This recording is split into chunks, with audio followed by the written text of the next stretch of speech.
کے دروازے کھول دے گا، فرشتے بھی اس کے لیے دعائیں مغفرت کریں گے۔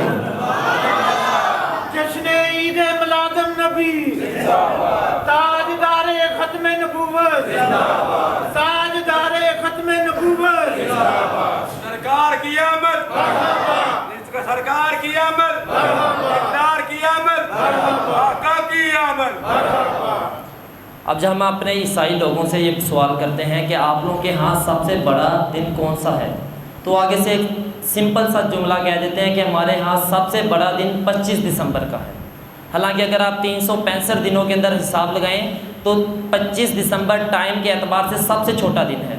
اگر ہم یہ بات عیسائیوں کو کہیں تو وہ آگے سے کہتے ہیں بھائی ٹائم کے پیریڈ سے نہیں، ٹائم کے اعتبار سے نہیں، ہمارے ہاں یہ دن فضیلت کے اعتبار سے بڑا ہے۔ اس کی فضیلت کیا ہے؟ در حقیقت اس کی فضیلت یہ ہے کہ عیسائیوں کے ہاں ان کے نبی حضرت عیسیٰ علیہ نبینا علیہ الصلوۃ والسلام، جو حقیقت میں ہمارے بھی نبی ہیں، وہ کہتے ہیں کہ اس دن ہمارے نبی اس دنیا میں تشریف لائے، اس لیے یہ دن ہمارے لیے سب سے بڑا اور فضیلت والا ہے۔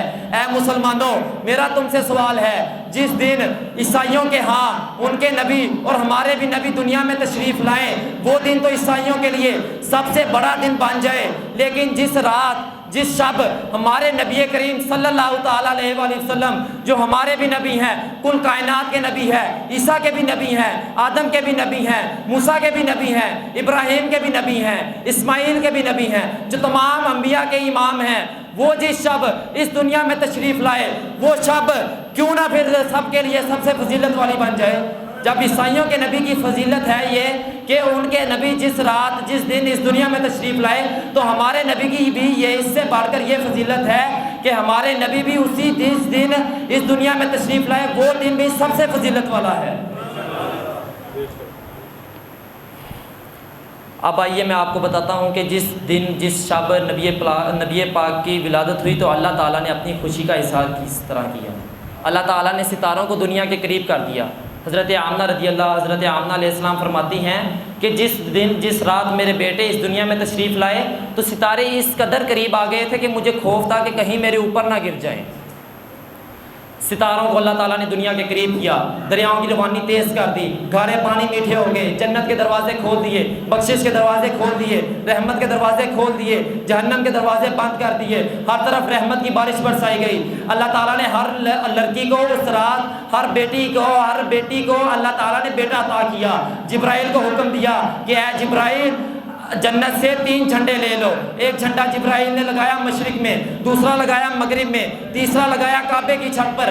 مشرق اور مغرب میں اس لیے لگایا تاکہ امت کو بتایا جا سکے کہ اس جگہ پر دنیا میں میرے نبی کی حکومت ہے، باقی علاقے بھی اسی کے ہیں۔ اور کعبے کی چھت پر لگانے کا مقصد یہ تھا تاکہ اس امت کو بتایا جا سکے کہ اگر رب کے گھر پر لگ سکتا ہے تو تیرے گھر پر کیوں نہیں لگ سکتا۔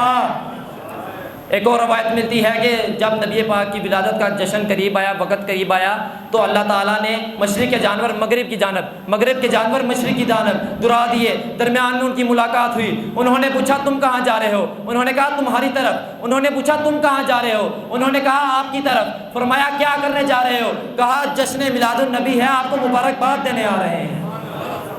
جن کی میلاد کی خوشی جانور بھی منائے، پہاڑ بھی منائے، پانی بھی منائے، اس لیے ہمیں بھی چاہیے کہ ہم ان کی میلاد کی خوشی دھوم دھام سے منائیں۔ میرے امام نے ایک عزم کیا ہے، یہ عزم آپ کو سنا کر میں اپنی بات سمیٹوں گا۔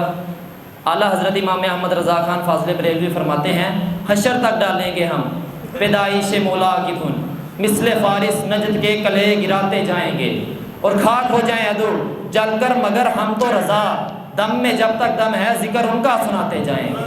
تو کیا میں امید کروں کہ آپ میرے امام کی اس عزم پر ہمیشہ قائم رہیں گے؟ ہر سال اسی طرح دھوم دھام سے محفل میلاد سجائیں گے؟ وما علینا الا البلاغ المبین۔